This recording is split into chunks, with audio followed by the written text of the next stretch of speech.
خورشید یه لحظه وقت داری؟ جانم چیزی لازم داری؟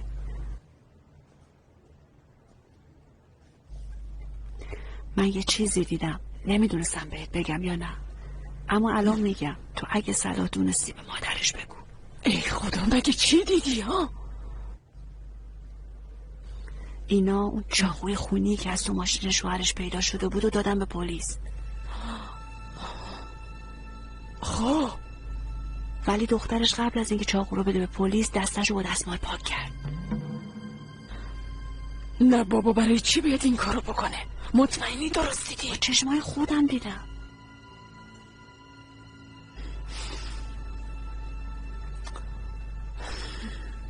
تو چیزی که دیدی و فراموش کن. من خودم به وقتش به مادرش میگم. باشه؟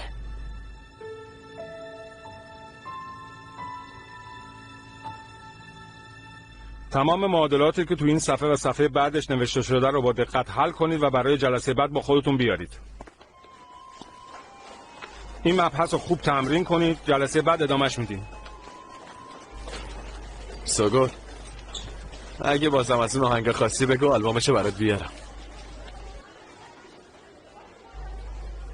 برو پیکارت ببینم. مسخره.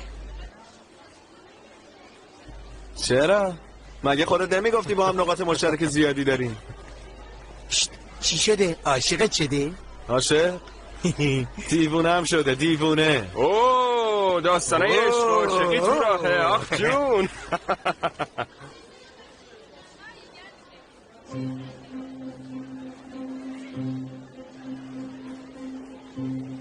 چی شده؟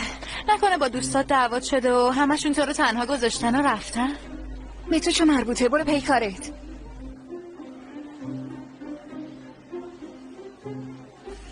مثل اینکه گوشات مشکل داری. گفتم برو. خب یه خورده حرف بزنی. درباره چی؟ به نظرم تو دختر خوبی هستی، میتونیم دوستای خوبی باشیم به شرطی که تو دوستات یه تجدید نظر بکنی. اونجاش مشکلی نیست، تجدید نظر میکنم، ولی اول تو بگو ببینم چه مرگته. خب میخوام با هم دوست باشیم و با هم وقت بگذرونیم. اون یکی ها رو تحویل نمیگیرم ولی تو با اونا فرق داری، با ماها جور در میاری. آره خب چرا جور در نیایی؟ پس بیا بریم تو کافه. از این به بعد دوستمی نمیذارم تنها بمونی. بیا بریم.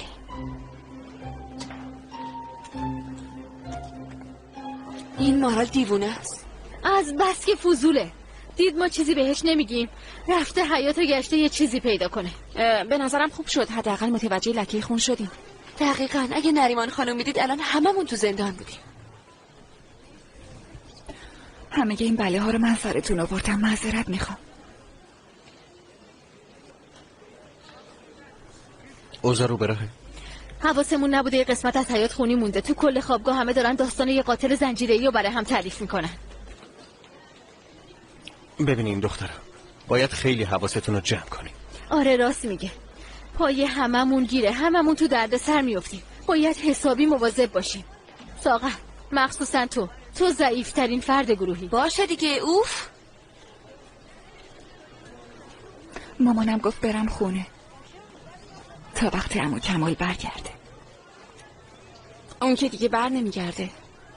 خوبیش اینه که لااقل میتونی برگردی خونت. سوگل من از این به بعد چی کار کنم؟ عکس‌ها و وسایل اون همه جا هست. من چجوری میتونم تحمل کنم؟ ایلول، اونجا خونه مادرته. خواهر کوچیکترت هم اونجاست. قبل از اینکه اوناتم پیداش بشه اونا خانواده تو بودن. از این به بعد هم همینه. نباید به خاطر اون عوضی از خانواده دست بکشی. راست میگه ایلول، باید تحمل کنی. ما دیگه بچه نیستیم. بعد از اون ماجرا هممون بزرگ شدیم. باید قوی باشیم و به زندگی ادامه بدیم انگار هیچ اتفاقی نیفتاده. باشه؟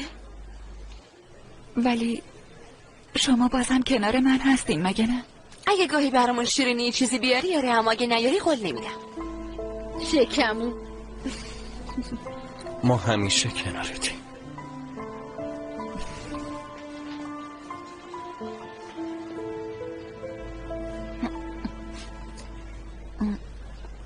وای دفنه، خیلی ممنونم. نوش جونت. راستی مارال، یه چیزی به ذهنم اومد. اون دوستت هست سوگل. دوست سابقم بگیم بهتره. خب چی شده؟ چیکار کرده؟ از گونه خوشش میاد؟ نمیدونم، شاید. گونه خیلی بامزه است. دروغ چرا اوایل منم خیلی ازش خوشم میومد. چطور مگه؟ نکنه تو عاشقشی؟ نه بابا، اصلا تیپش به من نمیخوره اون. شاید، ولی چشات یه چیز دیگه میگه. چرت و پرت نگو، اصلا اینطوری نیست. تازه به نظرم خیلی هم رو اعصابه. ببین اگه بخوای اینطوری حرف بزنی. خیلی خوب، باشه عصبانی نشو. تو هنوز دوستتو نشناختی. یه جوری تتوشو در میرم بهت خبر میدم.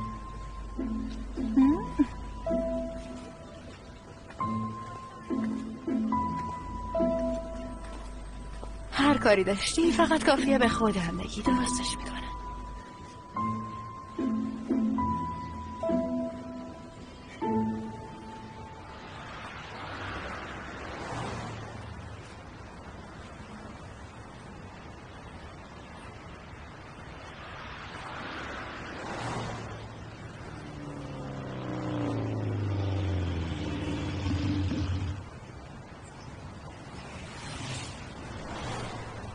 یاد گرفتی تو پیاده رو بایستی؟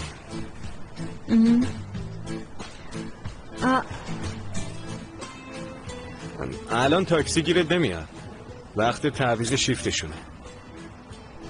الان دیگه بابا میرسه، پشت در میمونه بیچاره.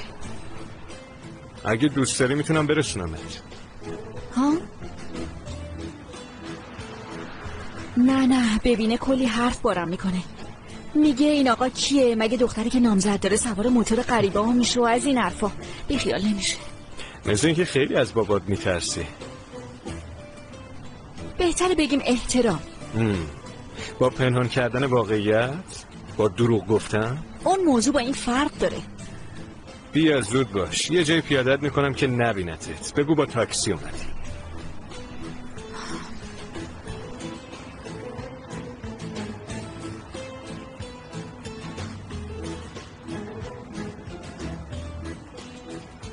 یه وقت نیفتم. اگه اینو بذاری سر تو منو محکم بگیری نمیافتی.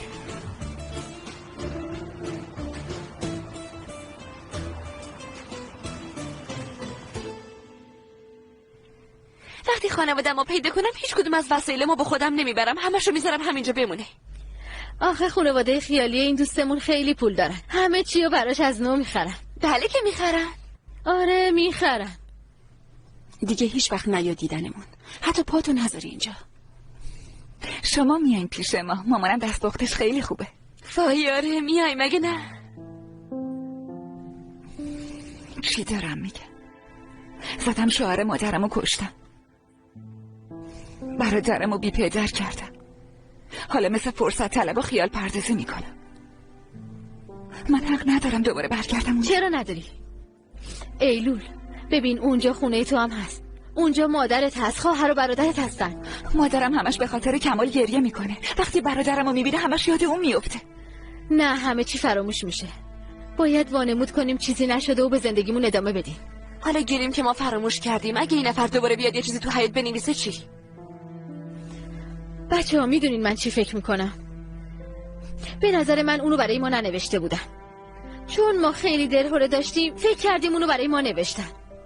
آها، یعنی میگی چون میدونستیم که گناهکاریم به خودمون گرفتیم. آره دقیقاً. یعنی برای خودمون نیاریم؟ آره، آدم بده مرد، داستان به خیر گذشت.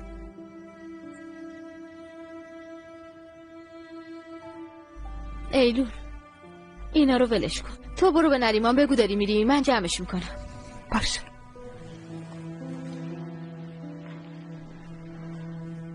یعنی میشه منم یه روز اینجوری از اینجا برم؟